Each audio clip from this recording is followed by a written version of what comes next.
In this video, we will see how to identify the type of BJT transistor and verify its state.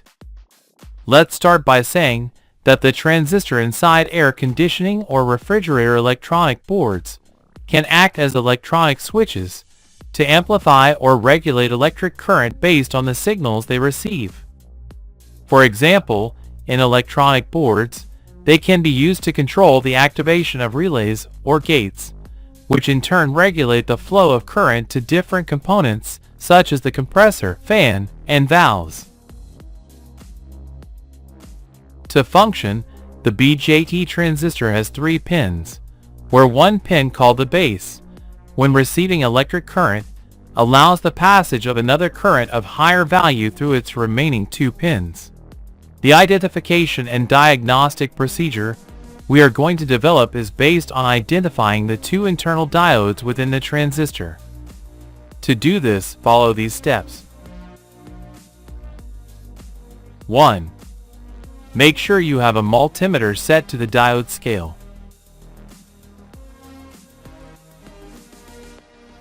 2.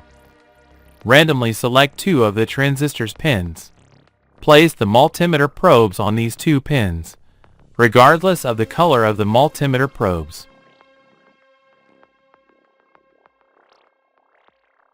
3. The identification of the first internal diode will be performed. Place the black probe of the multimeter on one of the selected pins.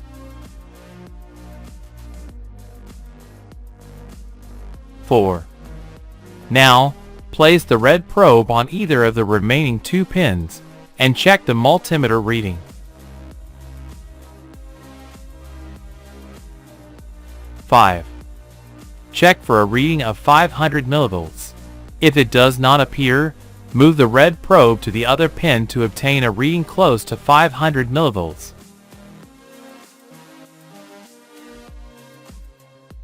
6. Once you reach this value, stop the measurement. At this point, you have identified the first internal diode of the transistor.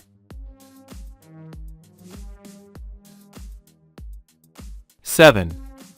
For the identification of the base of the transistor, leave the black probe of the multimeter on the same pin where you found the first diode, and simultaneously place the red probe on the other remaining pin.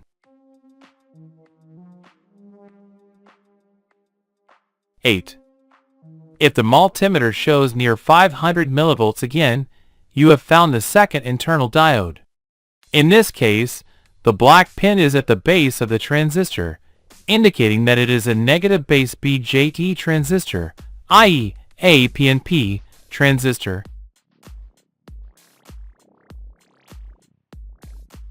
9. If you do not get 500 MV in the previous step, leave the red probe still on the same pin where you found the first diode, and now resume searching for the second diode by moving the black probe to try to reach the value of 500 millivolts.